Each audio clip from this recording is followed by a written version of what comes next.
Continuemos con la serie de videos de aplicación del teorema del trabajo y la energía, parte 8. Ejercicio número 21. Determine la altura h de la montaña rusa de modo que cuando esté esencialmente en reposo en la cima de la colina alcance una velocidad de 100 km por hora cuando llegue al fondo. Vamos a resolver primero esta parte. ¿Cómo lo hacemos? Recordemos que vamos a aplicar el teorema del trabajo y la energía entre los puntos A y B. La única fuerza que realiza trabajo es el peso, porque la normal es perpendicular al desplazamiento, no realiza trabajo y el problema dice que no hay rozamiento. ¿Cómo calculo el trabajo realizado por el peso entre los puntos A y B? Tenemos que aplicar esta ecuación y vamos a tomar como nivel de referencia el punto más bajo, en este caso B. La altura inicial sería h y la altura final cuando está en el punto B sería 0. Por lo tanto, el trabajo realizado por el peso sería mg por h. Al reemplazarlo en la ecuación número 1 me daría el trabajo neto, que está dado por esta expresión.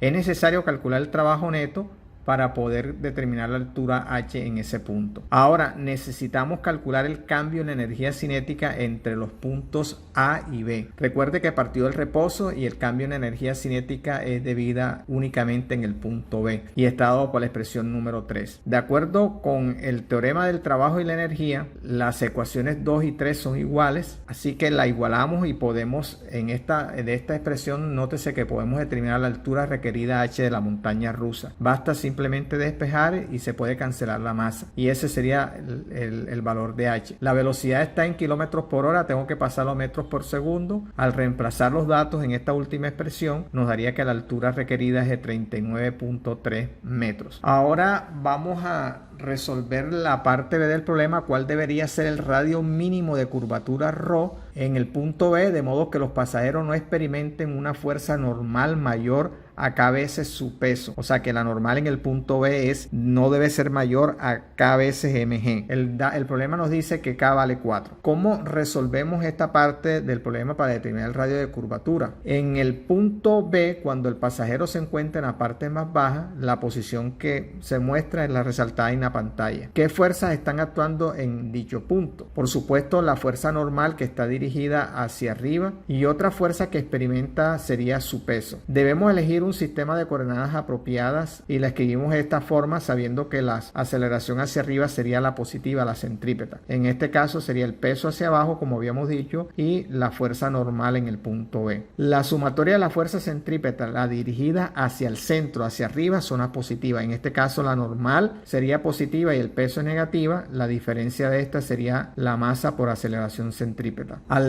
Cuando la fuerza normal, como el problema nos dice que la fuerza normal no debe ser mayor a k veces mg, este valor lo reemplazo en la fuerza centrípeta y nos daría que kmg menos mge es igual a la masa por aceleración centrípeta. Aquí nótese que nosotros podemos despejar el valor de ρ y al reemplazar los valores de la velocidad y el valor de k, el factor de k, nos daría que el radio de curvatura es de 26.2 metros.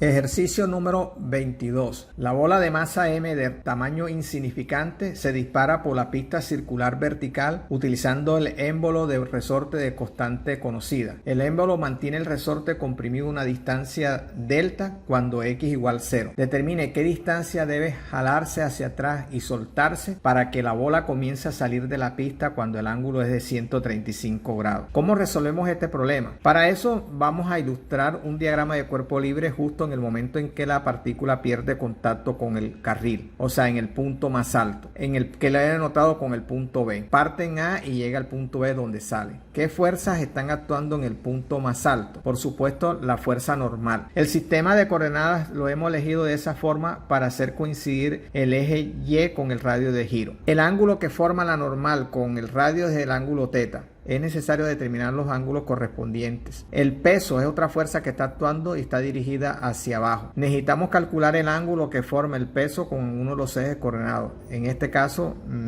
nos gustaría saber el ángulo que forma con el eje Y. Para esto trazo una línea imaginaria y la normal formaría un ángulo de 180 grados menos teta porque es el suplemento del ángulo teta. Este valor es importante porque ahí tengo dos líneas que son paralelas y por supuesto el ángulo este que es resaltado formaría un ángulo con el radio. Así que la sumatoria de las fuerzas en Y serían dos, la normal y la proyección del peso sobre el eje Y. La proyección del peso sobre el eje Y sería mg multiplicado por coseno de dicho ángulo. Así que aplicando la segunda ley de Newton en ese punto, tenemos que la componente, la proyección sería mg coseno de 180 menos teta, como hemos dicho. Así que esas dos fuerzas son las que están dirigidas hacia el centro, por lo tanto la sumatoria de las fuerzas centrípetas sería la normal más la componente del peso en la dirección del radio y es igual a masa por aceleración centrípeta. Para que se despegue en el punto B, la normal en ese punto debe ser 0. De ahí podemos calcular la velocidad mínima que se necesita para llegar al dicho punto. Despejando el valor de B nos daría esta expresión y tengo que convertir coseno de 180 menos teta es equivalente a menos coseno de teta. Nótese que como el ángulo es de 135 grados,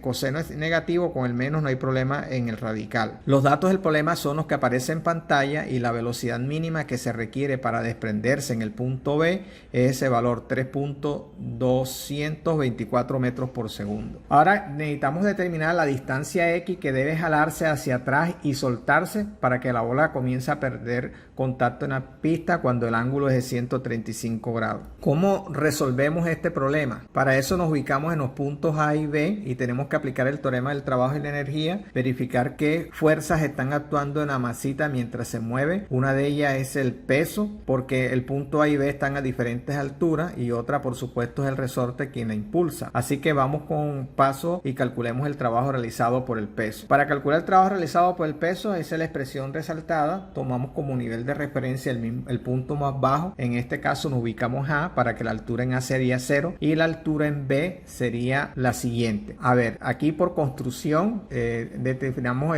que la altura inicial está formado, aquí se forma un triángulo rectángulo, ¿verdad? Donde vimos ahorita que el ángulo que forma es de 180 menos teta, por lo tanto el cateto adyacente a ese ángulo sería R coseno de 180 menos teta. Así que nosotros podemos mirar la altura que hay entre el punto A y B sería este cateto más el radio, por lo tanto la altura en B sería R más R coseno de 180 menos teta. Podemos calcular el trabajo realizado por el peso al desplazarse del punto A al punto B mientras está subiendo. Ya conocemos la altura inicial y final. Al simplificar la expresión anterior, la altura entre el punto A y B está dado por esa expresión. Ahí podemos sacar factor común R si lo deseamos. Por lo tanto, el trabajo realizado por el peso está resaltado en esa expresión y por supuesto es negativo porque la partícula se está desplazando hacia arriba verticalmente. Ahora, ya tenemos el trabajo realizado por el peso al moverse desde el punto A hasta el punto B. Necesitamos calcular el trabajo realizado por el resorte. En la posición de equilibrio, la partícula está en la posición de equilibrio en esta. Para poder calcular el trabajo realizado por el resorte, tengo que entender muy bien el enunciado. Dice que inicialmente está desplazado una cantidad delta, en este caso sería 8 centímetros. Y estando en la posición A, se jala hacia atrás y quiero calcular esa distancia X justo para que la partícula se desplace del punto B. Ahora, ya tengo la posición inicial y así nos bastaría para calcular el trabajo realizado por el resorte. Recuerde que el resorte se desplaza hacia la derecha, desde la posición inicial hasta final. ¿Cuál es la posición inicial con respecto a la posición de equilibrio? Sería X más delta de X. Y la posición final, donde está actuando el resorte, en este caso es delta porque es la distancia desde la posición de equilibrio hasta dicho punto. El trabajo realizado por el resorte está dado por esa expresión. Ya sabemos que el desplazamiento, la deformación inicial en el punto sería X más delta y la posición, su deformación final sería delta, de acuerdo a lo que hemos explicado hasta el momento. Esas dos deformaciones las reemplazo en el trabajo realizado por el resorte al irse desplazando hacia la derecha y nos daría la ecuación que aparece como la número 2. Ya tenemos el trabajo realizado por el resorte dado por la ecuación número 2 y el trabajo realizado por el peso. Ahí le aparece en pantalla ya resumida esos dos trabajos. ¿Cuál es el otro paso a seguir? Calcular el trabajo neto. En este caso sería la suma de esas dos ecuaciones. Al moverse de A hasta B,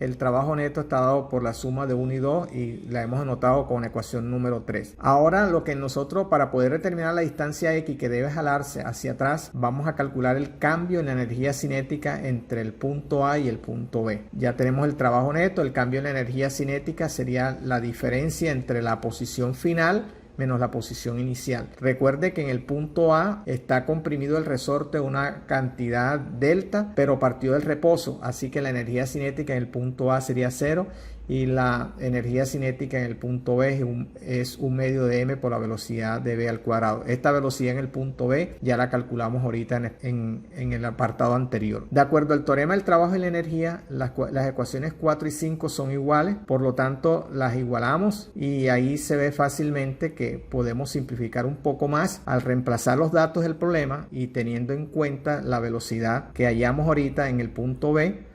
Podemos reemplazar todos estos datos en la expresión anterior y nótese que la única incógnita que aparece ahí es x. Recuerde que está elevado al cuadrado y es una ecuación cuadrática, tiene que hacer esos pasos para llegar a ese resultado. Voy a mostrar cuáles son los dos resultados. Uno es este valor y el otro es el negativo. Por supuesto, nos quedamos con el valor positivo. Este es la distancia que debe jalarse hacia atrás y soltarse para que la bola comience a salirse justo cuando el ángulo es de 135 grados.